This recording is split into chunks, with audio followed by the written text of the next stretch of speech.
Okay, I think we're going to try to get started here so we can hear all of our speakers and have a little bit of time for Q&A. Thank you all for being here today, and thanks again to Mr. Farr, who's organizing this ongoing series on Latin America.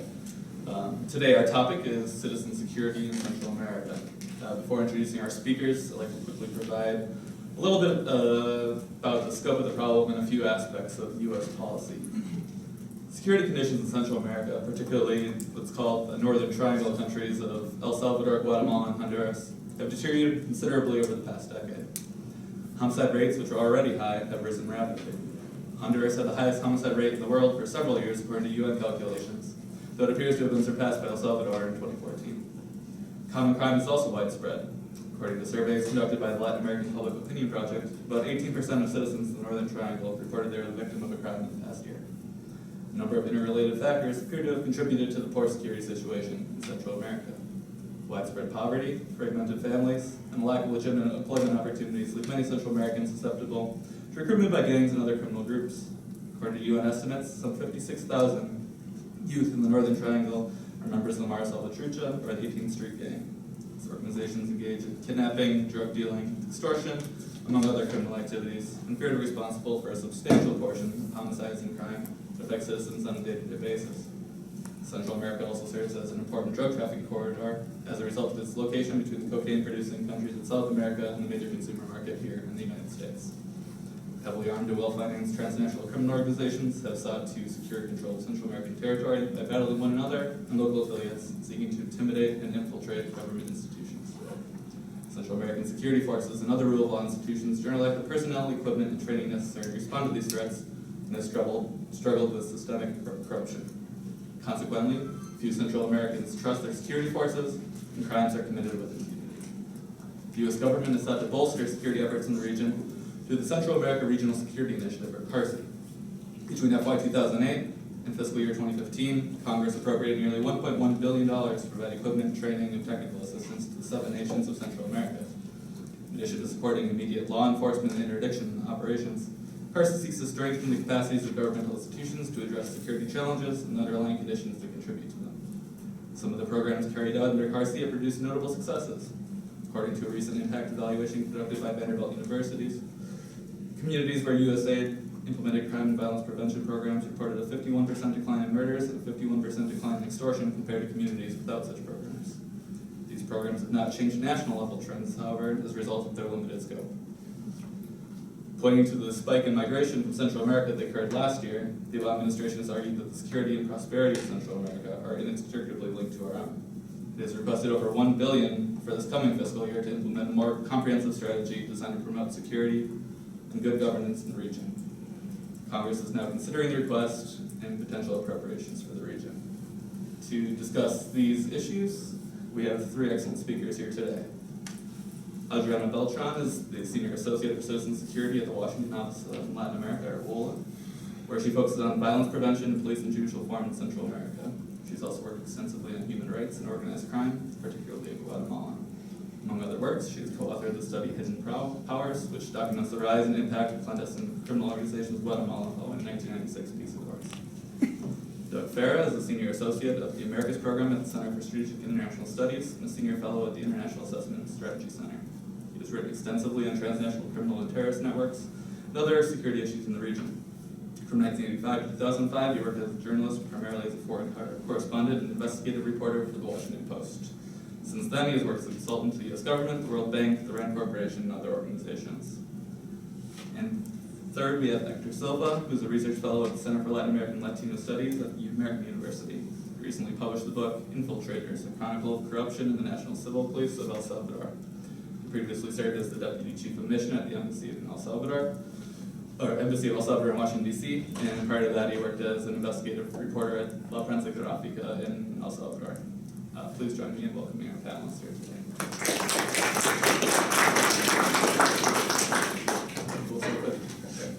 Okay, thank you. Thank you, Mr. Farr and staff for inviting me here. It's always good to have an opportunity to talk about what's happening in Central America, especially in my country, in El Salvador. What I'll do is I'll focus on El Salvador a little bit and refer to other conditions and what's happening in the two other countries to try to reflect a more enhanced view of the current situation in the Northern Triangle of Central America. Let me start by saying that, in general, we're facing a crisis. This is a crisis. This is some would argue, and I agree at some point, that this is a humanitarian crisis. We've been hearing about violence in these countries for a while, but I think we're now getting to a stage that if we, and I mean we as people, states, don't do something, we will probably be getting into a point of no return in terms of violence and most of all in terms of hopelessness. And I think that is the reason that a lot of young people from these countries are coming to the United States. There's, because of the last year crisis on the borders of unaccompanied minors coming to the United States, there's been a lot of talk about the causes, and of course, a lot of great studies about the multicultural situation that push the kids from our countries and pull factors in the United States. I think the bottom line here is that these young people face no future in these countries. There's, as Peter pointed out, a lot of poverty, inequity, and above all that, a situation in which these kids grow up surrounded by violence. Violence is a way of life. And this means, if you look at the numbers, and in the case of El Salvador, you're talking about a country that will close this May. Up to yesterday, there were, last figure was 621 killed violently in El Salvador. That's 20 plus a day. That's a crisis. We haven't seen that. I mean, I think, as a matter of fact, El Salvador will close the year as the most lethal country, I don't know if in the world, probably, in the world that's, not a war. And of course, in the Northern Triangle and in the region. What drives this violence? Gangs? Yes, of course.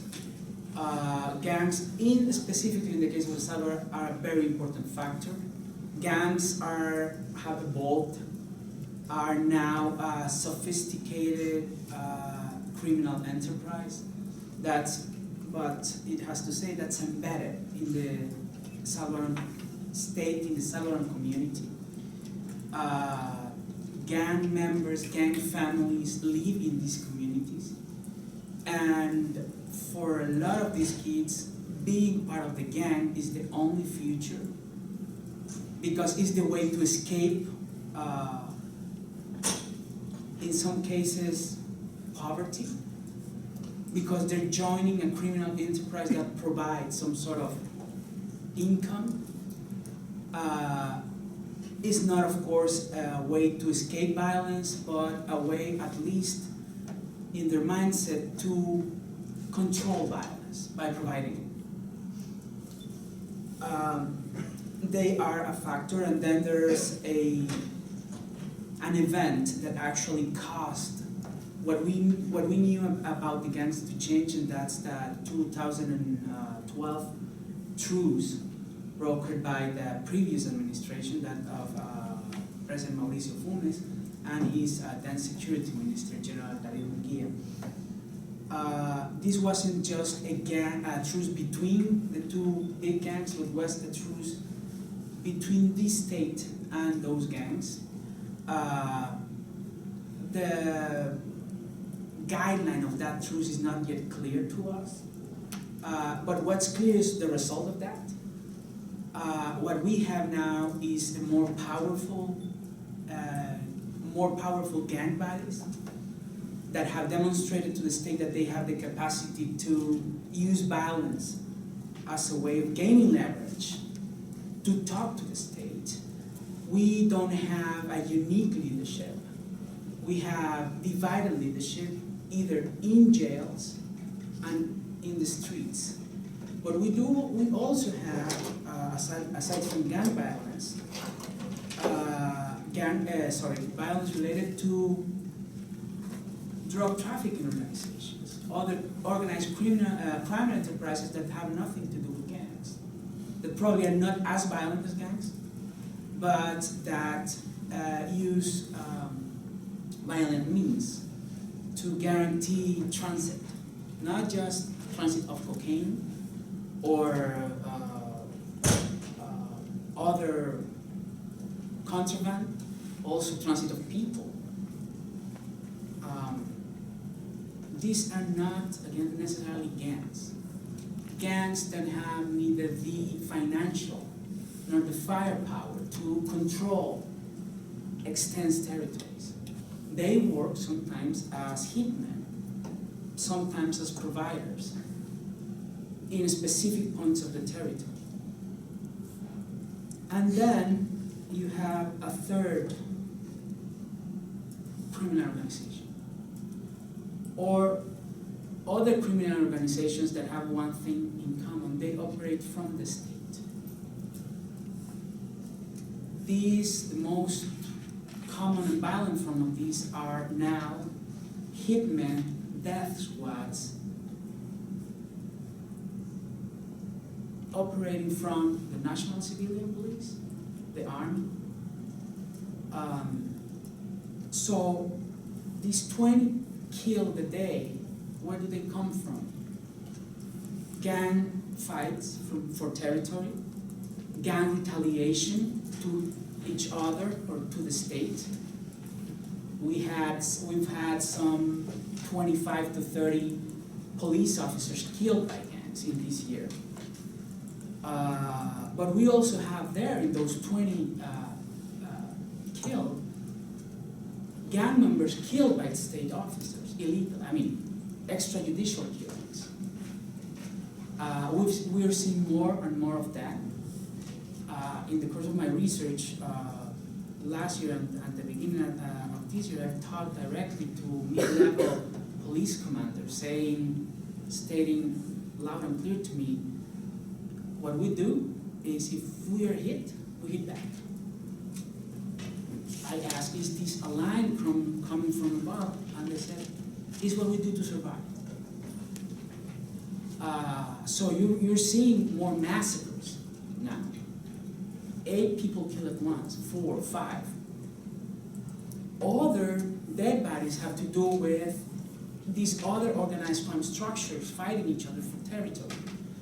There's a good example, a very good example for this, and I'll refer to it briefly because I think it illustrates what's happening. There was a massacre back in April in a place called Saltepeque. This is a town in the outskirts of the capital city, very with a very heavy gang presence, but also it's in the middle of one of the main drug trafficking paths in the country. One day, gunmen, 6 of them, went to a parking lot of heavyweight trucks, and in 15 minutes they killed 8 people, including a woman and a baby. And all the bodies had a shot in the head, execution style, right? That day, within 20 minutes, the general director of the police was there, the general underdirector was there, the head of the drug, the counter-narcotics department was there, the deputy attorney general was there. Why? Nobody knew. And they wouldn't say. The first version that you heard after that is, these were the Zetas. Then they backed off of that version because the Zetas have not been in El Salvador for a while now. Never were really, in there active. Then you heard these were the gangs. Which clique? Why? No explanation. And then when you got access to one of the main lines of investigation, this is not public because those documents are sealed already, is that one of the main theses is that this was a hitman squad coming from one nearby police post, acting as hired guns for one drug trafficking organizations to retaliate on other for control of that. No, it wasn't for control of the pathway, but it was because one of what's in the investigation is that one of those killed had stolen part of a drug cartel. That's in Spanish known as tumbe, stealing when a drug trafficking organization steals from the other. And that's what caused a lot of massacres in Guatemala and Honduras and so on. So that's the kind of balance you have. So this is a crisis. It's based on a number of causes. I've talked about, the structural causes, poverty, inequity, but also in very, very weak and corrupt institutions. And this is very important to outline because even with the unaccompanied minor crisis, there's been a lot of talks about the structural reasons, and now there's more talk about the institutional problem. But the institutional problem is at the core of it, because you don't have institutions capable to confront, or punish this violence. And I'm not talking about just the police, but the Attorney General offices, which are highly corrupt. The army, which in the cases of Honduras and El Salvador are now the institutions that the presidents are looking after to solve the problem. In the case of El Salvador, there's been journalistic and international investigations about how army weapons, sold in some cases by the US Army, have ended in the hands of gangs, or the drug trafficking organizations. And we're talking about not one or two cases. But nobody has, really prosecute anyone or follow up on these investigations. And the other problem is official narratives of denial. By stating that the gang is the only problem, Salvador and Honduras institutions, and for a lot of times, even now, Guatemalan institutions have avoided to reform these institutions, which are, again, part of the problem. I think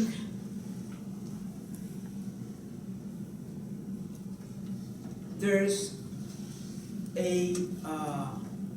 something to be highlighted also in what's happening in Guatemala. Guatemala has been, like I'm describing El Salvador for years, that's Guatemala. In 2007, the United Nations declared that Guatemala was at the verge of becoming a failed state.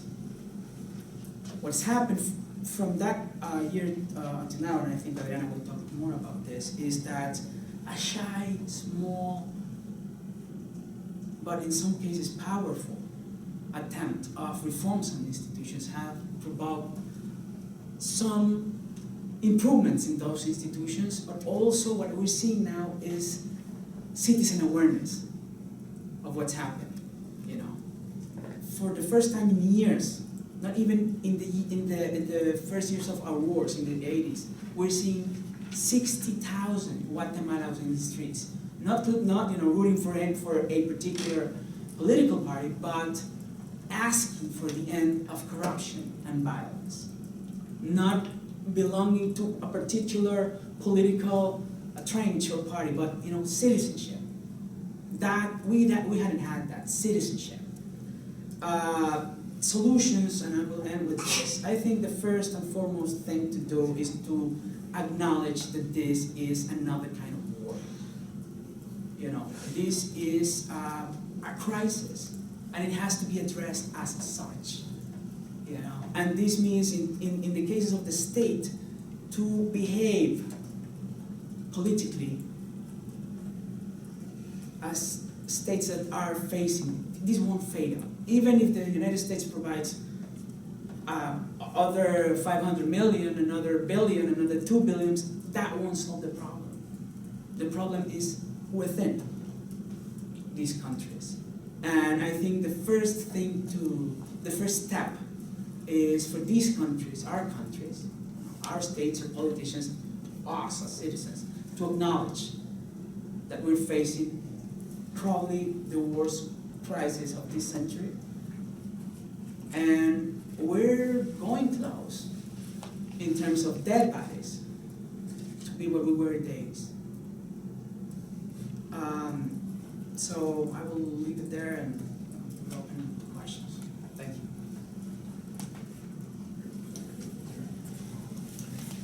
Well, thank you, and thank you to Representative Farr and Anna for inviting me to participate in this panel on a topic that I look at very closely on a daily basis. I want to highlight just 5 points, I think, in terms of trying to really understand the security situation and challenges that afflict Central America.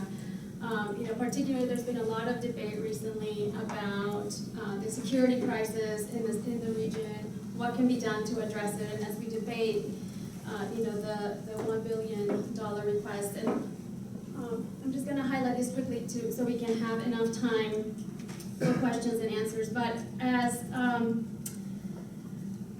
my 5 points are, as Hector mentioned, are the endemic levels of violence in the region, particularly in the countries of the Northern Triangle, Guatemala, El Salvador, and Honduras. Second is just to highlight that the violence is not uniform throughout, but is in fact concentrated in certain geographic areas. Third, as Hector also mentioned, that there are multiple forms of violence that Central Americans experience on a daily basis, a regular basis. Fourth is the issue of the fragility of the institutions and widespread impunity, which I also agree with Hector is a key factor to explain the violence that we see and insecurity that we see in the region. And 5 is the question of corruption and the co-optation of the state institutions, which to me, I think, have severely hindered the country's capacities to really provide basic services for their citizens. So just quickly, as Hector mentioned, for over a decade, Central America has experienced devastating, alarming rates of crime and violence. As many have heard, in 2013, according to UN figures, the Northern Triangle was considered the most violent region in the world, with 3 of the top 5 homicide rates. We've seen, as you can see from the graph, that there have been some recent improvements, at least in the case of Guatemala and Honduras. And as Hector mentioned, in contrast, in El Salvador, you did see a significant spike in homicide rates that continue to go up since 2014. As Hector mentioned, greatly attributed to the collapse of the gang truce that was brokered in 2012. I want to highlight this because even if you have seen improvements in 2 of the countries, the Northern Triangle continues to experience epidemic levels of violence. And in fact, all 3 countries still remain in the world's top 10 list for homicides. And as was mentioned, El Salvador made the world headlines recently for being pretty much on track for surpassing Honduras and now becoming the most violent country in the world. Peacetime country, as they characterize them. But I would agree with Hector that we need to look at that definition. All to say, because even if we have seen improvements, people in their communities clearly are not feeling that things have changed and we are experiencing a severe crisis. Second, is to say that we often cite these national homicide rates, but I just want to highlight that in fact this violence is not necessarily geographically uniform, but that we do see violent crime unevenly distributed and concentrated in certain areas and in certain marginalized communities. And I just utilize this map as the best ones that I could find that actually could show on the PowerPoint, just to see that you do see variations in the homicide rate. If you look at it, for example, this is Honduras, if you look at it by department, and if you look at it even by municipality, you also see important variations. There are cases both in El Salvador and Guatemala and Honduras where you have municipalities that in fact have rates over 100 of homicides, and there are other municipalities where you have no homicides. This is an important point to underscore because not relying solely on national level data and not really looking at the municipal level can impact the types of violence reduction policies that are implemented and also the allocation of limited resources. As Hector mentioned, violence in the region cannot be attributed to one singular phenomenon. There's a tendency often, and particularly the Honduras government tends to highlight that violence in the region is caused by transnational drug trafficking. And I don't want to diminish the fact that over the years there has been a growing presence and influence of drug cartels, particularly after efforts in Mexico and Colombia. But as Hector mentioned, it is not the only nor the primary factor behind the rates of violence that we see. In fact, communities throughout the region experience multiple forms of violence. As Hector mentioned, you have issues of common crime, extortion, street-level drug dealing, domestic violence and child abuse, and gang-related violence.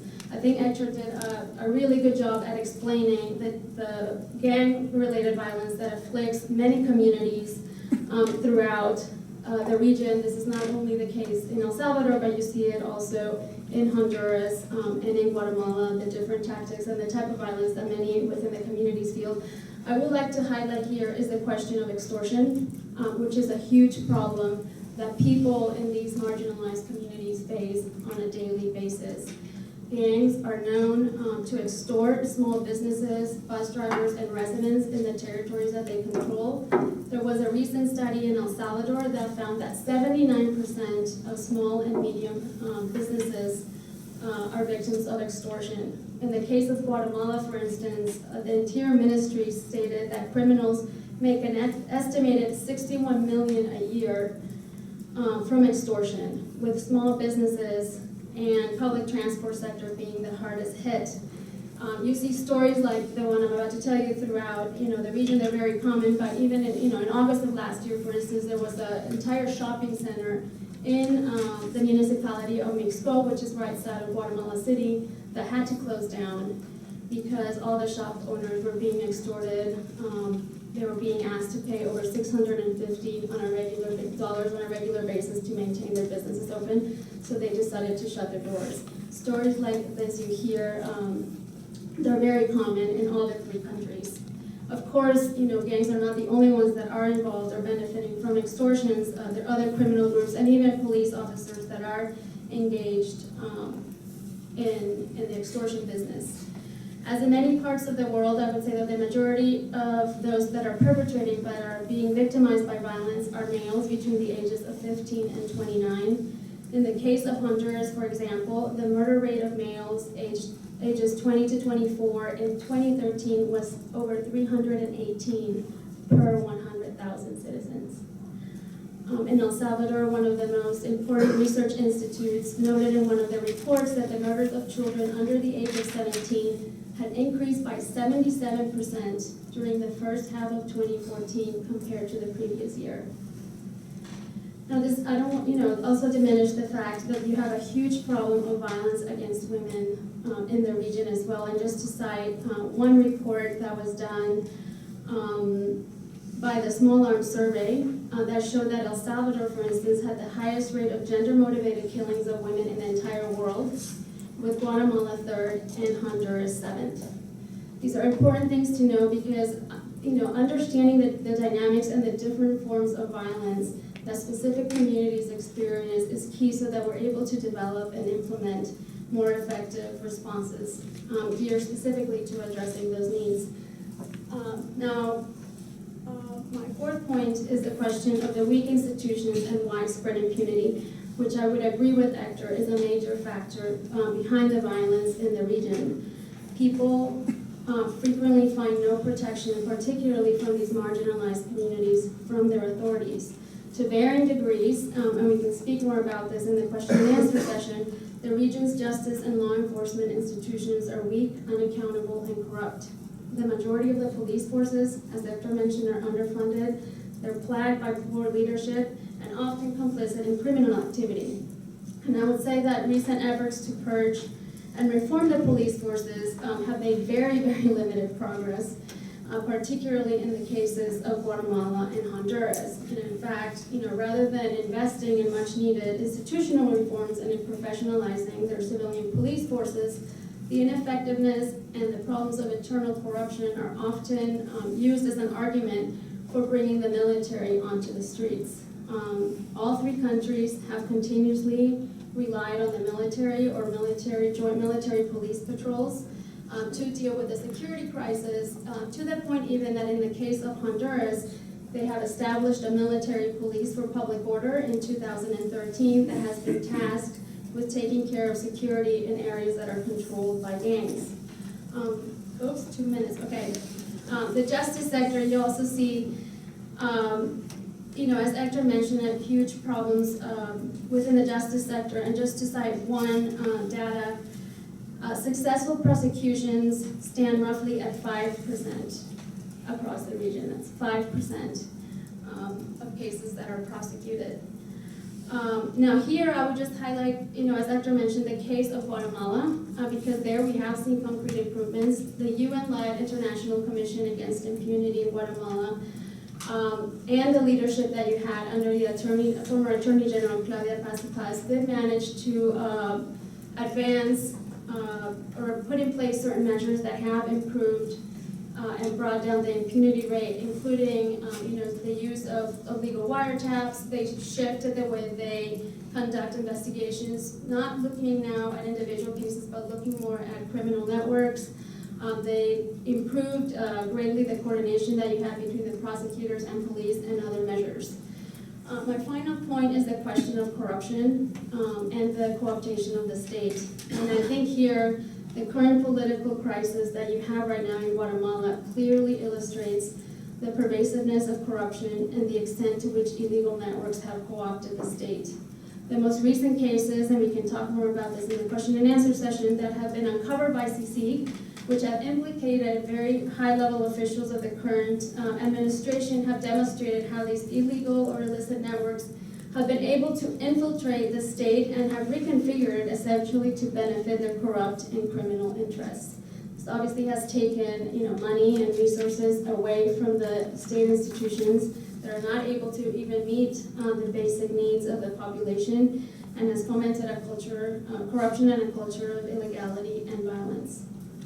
And just quickly, with my 2 minutes that are now probably already gone, what is needed to improve the security situation? Obviously, there is no magic solution, and this is going to require time and resources and a lot of commitment. But I would say one, just to highlight that the region cannot arrest itself out of the problem. And I highlight this because, governments have often tended to shift toward mano dura, iron fist policies that we already know fail and have very negative consequences. I would say one is the need to invest in community-based violence prevention initiatives that work at the local level, that bring together local community groups, churches, police, social services, and government agencies, because it is shown that they can make a real difference in reducing youth violence and victimization. The governments have supported violence prevention programs in the past, but I would say there is no real national policy, and there needs to be greater investment in this area.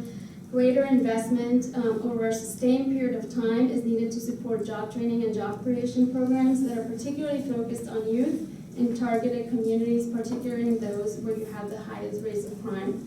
This goes to the point that Hector was mentioning. Third, I would say, and as I stressed earlier, we need to do much more to build effective and professional justice and law enforcement institutions. This implies moving beyond the issue of training and providing equipment to really focusing on the full implementation of much needed reforms. And we can go into more detail as to what I mean by that in the question and answer session. Next is a priority in tackling corruption and strengthening mechanisms of transparency and accountability. And this needs to involve more than just purging the institutions, but really ensuring that those that are engaged in corruption and criminal activity are in fact investigated and prosecuted regardless of who they are. I think here again the CICIG in Guatemala has made an invaluable contribution to the fight against organized crime and corruption. And it has equipped the country with much needed crime-fighting techniques and laws. I think those efforts need to be supported, and I am glad that the President, Otto Pérez Molina, decided to extend the mandate. And I think El Salvador and Honduras need to give serious consideration to establishing similar mechanisms in their countries. And finally, just saying, there needs to be greater attention to strengthening civil society, which I think can play a vital role in monitoring government policies. And, lastly, that the Central American governments need to increasingly assume the financial burden that is really required to transform their governments. And by this, I mean the need for fiscal reform, for improving tax collection, and for ensuring that the elites, in fact, pay their fair share. Thank you. Thanks. Doug? Okay, well, thank you. I think, is my time? Yep. Yes. Let's see.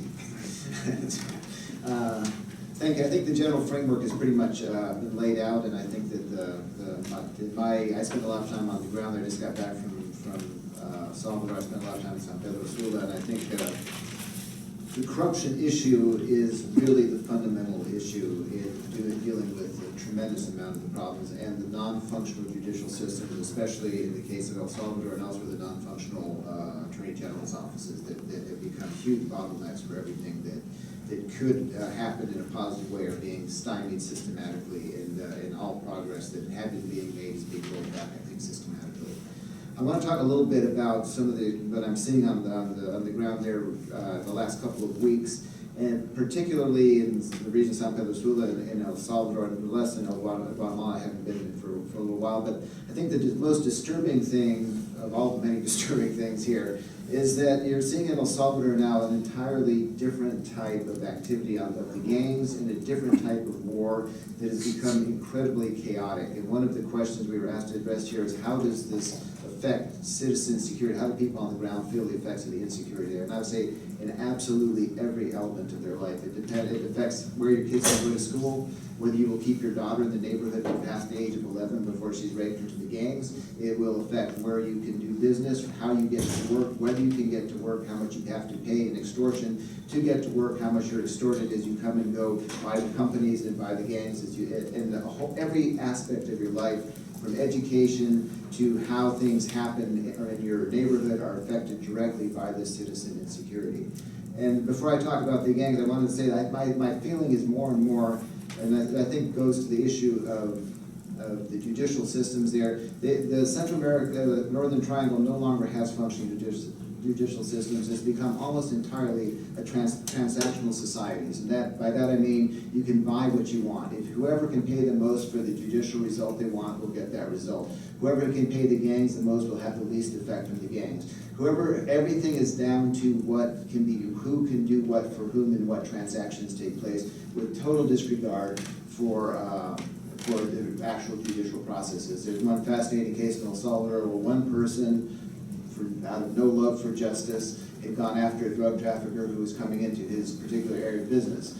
He thought he had the power to take on that drug trafficker. He didn't. The drug trafficker then went after him, not in any desire to defend legitimate business interests, but in a desire to destroy that individual's business even further. And then they went into the judicial court and tried to outbid each other on who would get the rulings that would absolve them from all guilt in the multiple crimes they were accusing each other of, most of which were probably true. In the end, the narco won. The other guy didn't have enough money to keep up with it, and he was outbid, and now he's going to be, his life will be very difficult. But the point is that none of them had anything to do with the pursuit of justice. It solely had to do with the pursuit of individual interests and individual structures to allow them to move forward. And I think that is really tragic and incredibly dangerous to the functioning of any resemblance of democracy in those areas. And I think on the gangs, what you're seeing now, I spent some time the last week with them on the street, is a really disturbing evolution of a war that had been fairly, I wouldn't say low-key, but fairly, was not nearly as visible. The levels of death were not nearly as high, and you had fairly clear-cut. You had a national leadership of the gangs that could negotiate on behalf of the gangs. Most of them were in prison. You had a government with its multiple faults carrying out very flawed truce agreement, but you had different sides that you could sort of identify as power brokers, interlocutors with each other, amongst the gangs themselves, etc. That's all gone. leadership of the gangs that negotiated the truce in 2012 have all been sent back to maximum security prison. It's a security prison that the U.S. helped to redesign. They have no cell phones. They're locked in sort of these like submarine, things where you turn the thing on their cells to get out. And they are really, really, really unhappy.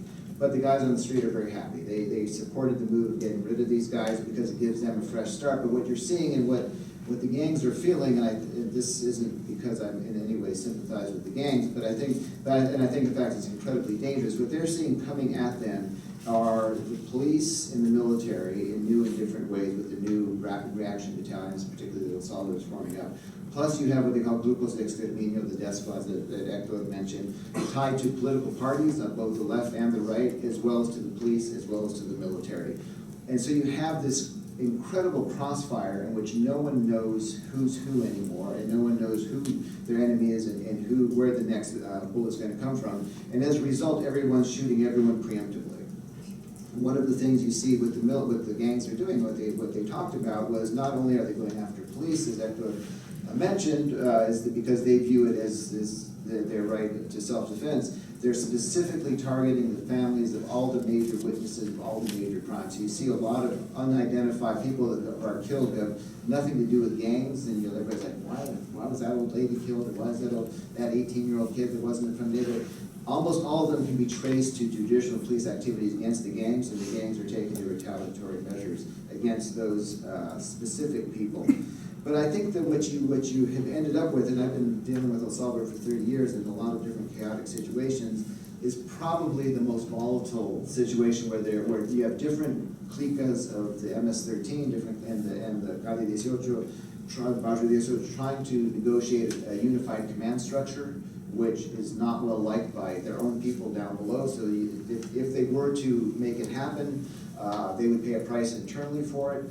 You have to, I think the main thing to understand the gangs is that they derive their power from territorial control. The only reason a gang is involved in drug trafficking, and more of them are, but is still, I would say, not anything like a transnational criminal organization in the drug trafficking sense, is because they control territory that the narcos need to move their victim service across. So what do you see? You see the Sanfocos, you see the Fulton Locos, you see the Hollywood Locos, all across the northern metropolitan region. Why? Because that's the main drug route. And so people like El Barney and his groups come along and are integrally related to drug trafficking in ways that clicas on the backside of the Department of La Paz don't have anything to do with, because no one goes through their territories, they can't tax anyone. So it's entirely, as Adriana's stuff on the violence shows, the narco relationship of the gangs with cocaine transportation, particularly in weapons trafficking, has entirely to do with their geographic location. You'll see some groups some areas where they're not doing anything, not related at all. Not because they don't want to be, just nobody's going through their territory to make it worth their while, and nobody goes to the gangs and looks for them as partners in this type of stuff, because they're, as you can imagine, somewhat difficult to deal with as individuals. That being said, they have a very strong desire to become much more tied to the cocaine trade, and they're working very hard on this. And as Hector was talking about this one massacre, you see a series of instances where gangs are now going after the traditional transport networks, cocaine transport networks, because they want to assume those roles. They're moving a lot of their best troops, their best clicas down to the coastal region, which is where most of the coke is coming in, etc. So you have an entirely, and at the same time you have the police feeling deeply under siege and carrying out extrajudicial activities in ways that we haven't seen probably since, I covered the wars there in the 80s. I don't think you saw this reaction until fairly recently, and the formation, which I actually thought would happen much sooner in the Salvador process, but which is definitely happening now. We have private groups saying, okay, enough of this, we'll just take care of the gangs ourselves, and hiring people and liquidating gangs 8 or 10 at a time in different areas. One of the reasons that the homicide rate is chilling, I think it's probably grossly underreported, because every different gang has a specific method they use on how to chop up people as they kill them and how to bury them in their clandestine cemeteries.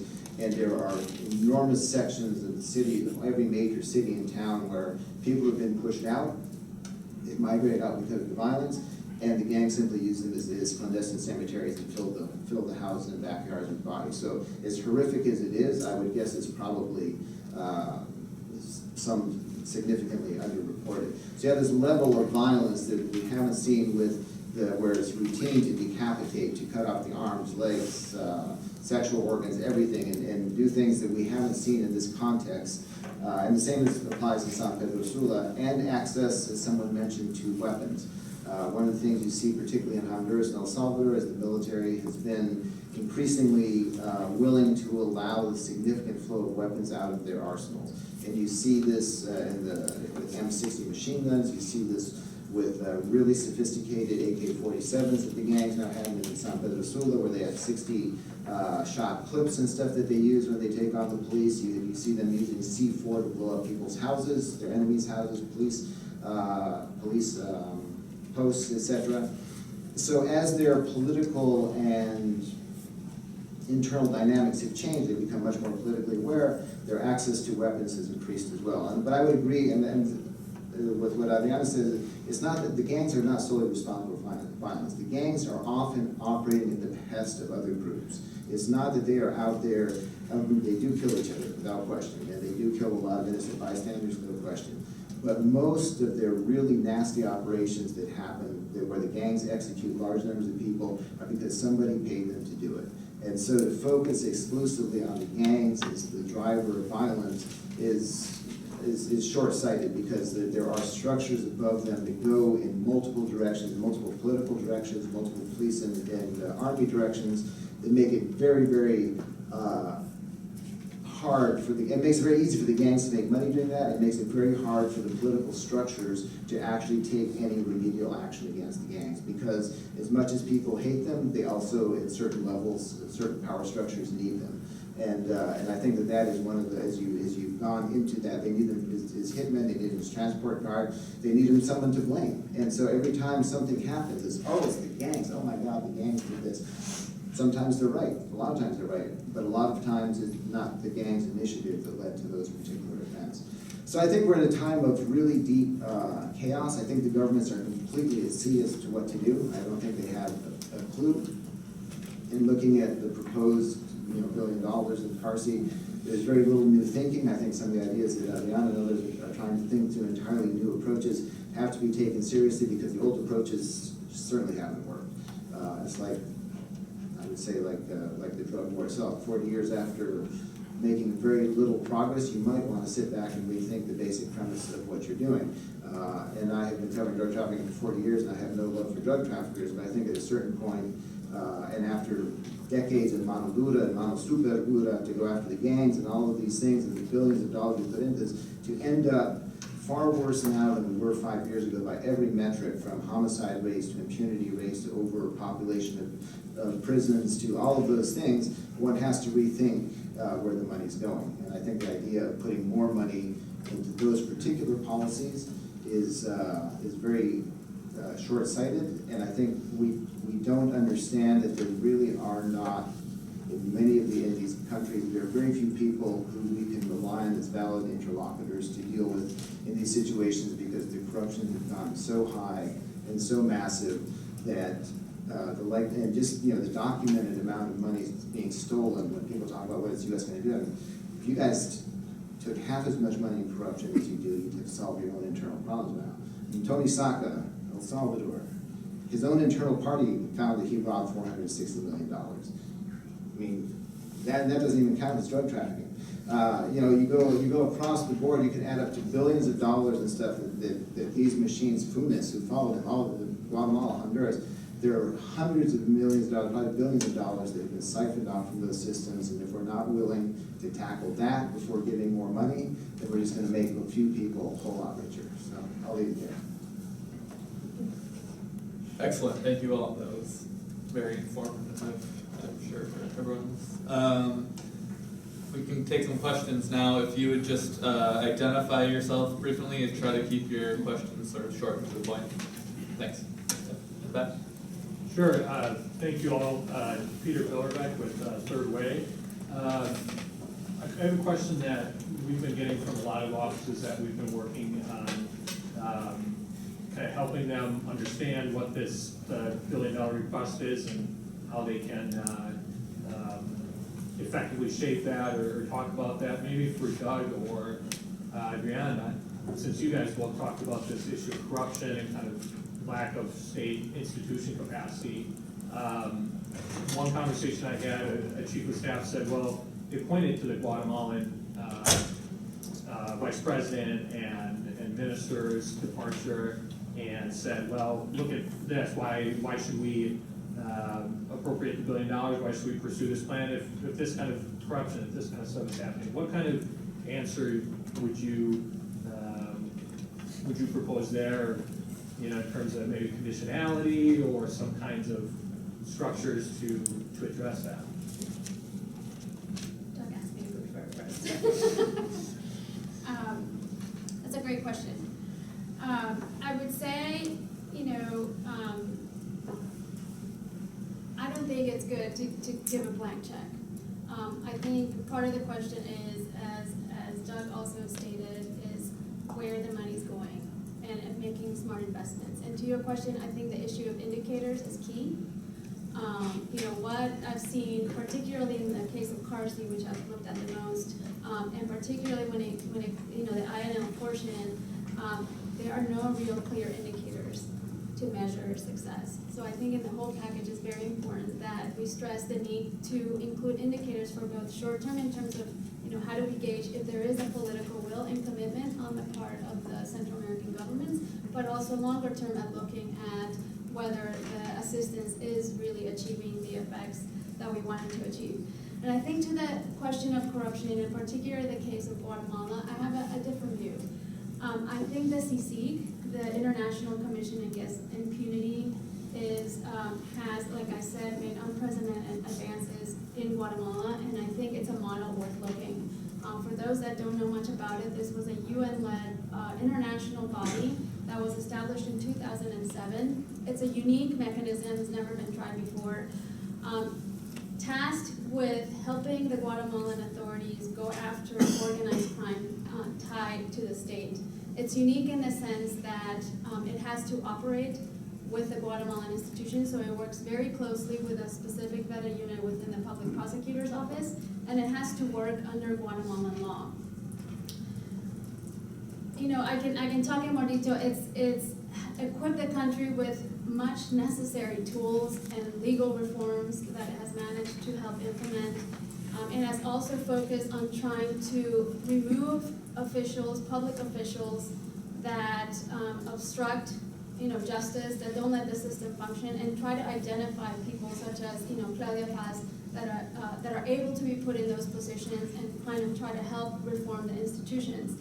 I think with the two particular recent cases that you saw in CC, one dealing with a massive tax fraud, which is a case that involved high-level officials, including the private secretary of Vice President Valdetti, which resigned earlier in May, and the most recent case, which involves a fraudulent contract that was given by the state's Public Health Institute to a company for dialysis treatment. You've had 13 people already died. This case implicates the former private secretary of the president. What you've seen for the first time, and this was something that Hector pointed out, is this massive wave of outcry from the population like I have never seen before. You've had 5 protests over the course of 5 weeks. One had 60,000 people take to the streets. This is not led by any sector. It crosses economic classes, political ideologies. These are people, a lot of young people from the different universities that have come to the streets demanding an end to corruption, that demanded that the vice president resign, that are demanding the resignation of the president and reforms.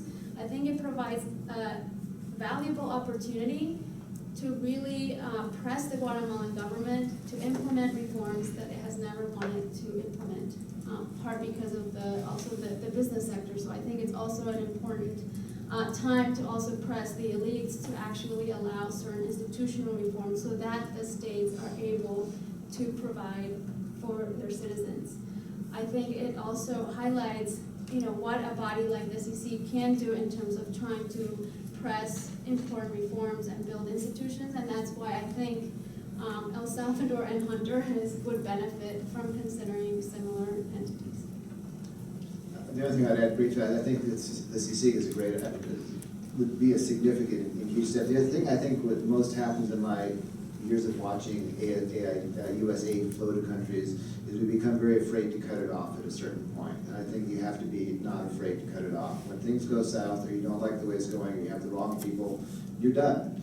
And you don't give them there's not a constant stream of the ability to keep saying, well, we try to negotiate, well, we try to do this, well, we try to do that, well, we analyze all the affairs. That's bullshit. Cut it off and be done with it, because at that point, you can't do anything about it. And make the conditions very clear in public, I would say. There's this feeling where you hurt people's feelings and sovereignty and all that, that's fair enough. But in these particular circumstances, when you have demonstrable corruption at the very highest levels, lay out what the conditions are so people understand really clearly, not the government will understand or not understand, so that people going in can keep accountability of what their leaders are doing, and when things start to go south or not, they will be able to report that. But this idea that, oh, if we do something now, well, then they'll be mad at us and we can't do that, I think we should be past that.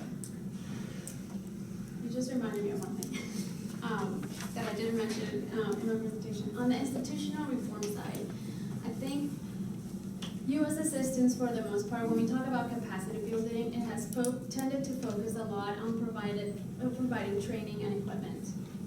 And yes, training is needed, but addressing these, fundamental structural issues that we all talk about is going to require a hell of a lot more than training.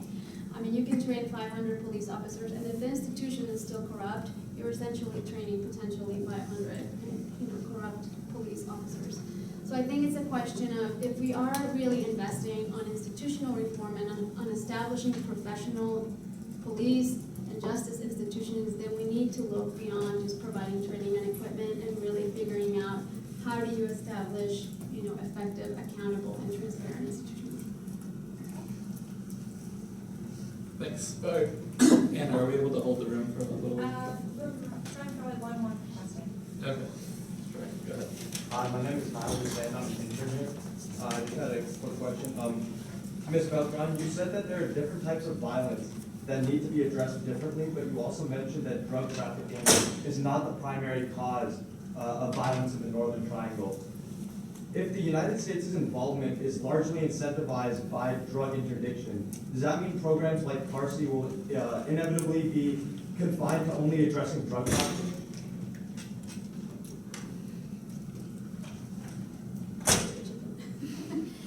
I think Doug put it, I think the best in his intervention. It's a question, we have an opportunity here to really question, step back and say, if we want to assist Central Americans and how to address the security crisis, then we need to ask ourselves, what of what we've done has been effective and what hasn't, and do we need a new strategy? And I think to your question, if we're dealing with multiple forms of violence, and if we're dealing with violence that is affecting specific geographical areas and communities, then it begs a shift to a different direction, and how do we address those immediate security needs? I would just add briefly, I think that this is in my decades of dealing with Central America, the first time I've seen such a deep divide between what the Central American government's imperative is and what's driving them politically and what our policy is, which is counter-narcotics, basically. So what is the driving imperative of the Central American government? Is get violence down. By whatever means necessary, get violence down. And our stated primary objective is still drug trafficking at a time when Central Americans can see that our resources are no longer putting their jihadists south and been cut back, south and been cut back. Everybody's sort of walking away, and yet our stated policy is that these guys should stay there and keep fighting this war and dying. It's the first time I've seen such a wide gap between what our stated objectives are and what their political imperative is. I think it's very dangerous. So there's been very little talk of how to get those agendas to overlap, how to get our agendas to overlap again in some way that's a benefit to them and to us. I mean, I don't think counter-narcotics is a wrong policy, but I think at this particular juncture in Central America's history, this is really not something that they're interested in. And their desire to take new and ways that we would find distasteful, as the truce and other things, which I personally found quite distasteful, to jump in and try to find new ways to reduce the violence. I think we have to be willing to acknowledge that this is not irrational behavior. This is completely rational within their driving political construct that they have to do something. And they're gonna try a lot of stuff that may sound crazy or may seem irrational to us, but there is an underlying logic to it. I want to refer to U.S. policy and what the measurements for success have been in the past years, especially programs like CARSI and so on. I think looking into those and knowing that interdiction has been kind of the main goal in these programs, I think now there's a real window of opportunity for Washington to approach this in a more complex way. Because what has happened with the focus on interdiction is that it hasn't worked. I mean, Central America has been since 2009 the corridor for 85–90% of the cocaine that flows up north, ending mostly in the United States, but also in Mexico now and in Europe. For the first time in a while, I'm hearing a number of U.S. officials talking about reshaping that and talking about because what interdiction policy has meant is to put money into these institutions, to put money into a corrupt military, and they in some cases are successful, getting the drug dealers from Colombia out of the Honduran Caribbean coast. But they detain, I don't know, a quarter of it, and the other 3/4 pass all the through, because probably they're also getting paid by someone to deal with some of it and let the other part of drugs go through. So I will refer to what two U.S. officials have said, in the midst of this crisis, to refer to goals in the short and longer terms. Senator Patrick Leahy of Vermont said when Secretary of State Kerry came here to Congress for the first time to ask for this $1 billion, he asked him, so you're asking Congress to put more money into the very same institutions that now we're hearing are part of the problem. What do we do with that? Of course that means a longer term solution would pass, through all the things that we have, talked about here, pushing for reform. How do you do that? Well, Adriana has talked about the Guatemala model, and that's worked. That's what has worked, so far. And then another U.S. official on the ground, Ambassador Todd Robinson, in Guatemala, he went before the whole, demonstrations in the street. He went to elementary school, and I think it was in the bordering territory between Guatemala and Mexico, and he was there to deliver a couple of computers. This is a very poor town, very poor school, and he goes to the school with the cameras, and what you saw was a very poor school, and he says, you know what the problem is here? Corruption. Because half of the money that was supposed to come to this school didn't come, because someone else is in someone else's pocket. This is the U.S. ambassador in Guatemala. So this kind of approach and this kind of pressure helps, because the U.S. is still an important reference, in these countries. So an approach that puts interdiction won't go to the core of these problems, And I think again there's a good window of opportunity. I heard a couple or 3 weeks ago an USAID official saying we're going to want to see reforms first before we put our money in. I think that's good, but how do you measure that? Again, how do you measure that? One thing that's been discussed is whether you measure this at the local level. Adriana showed us the map. The map is there. And let's keep in mind that this whole discussion began last year because of the kids that were coming here. The kids are coming from these spots. So you want to put the money there and guarantee that there are ways to ensure that, as Doug said, you're not making a couple of corrupt officers richer. Where you're putting the money where it's needed. Okay, thank you. I think we have to wrap it up. Thank you.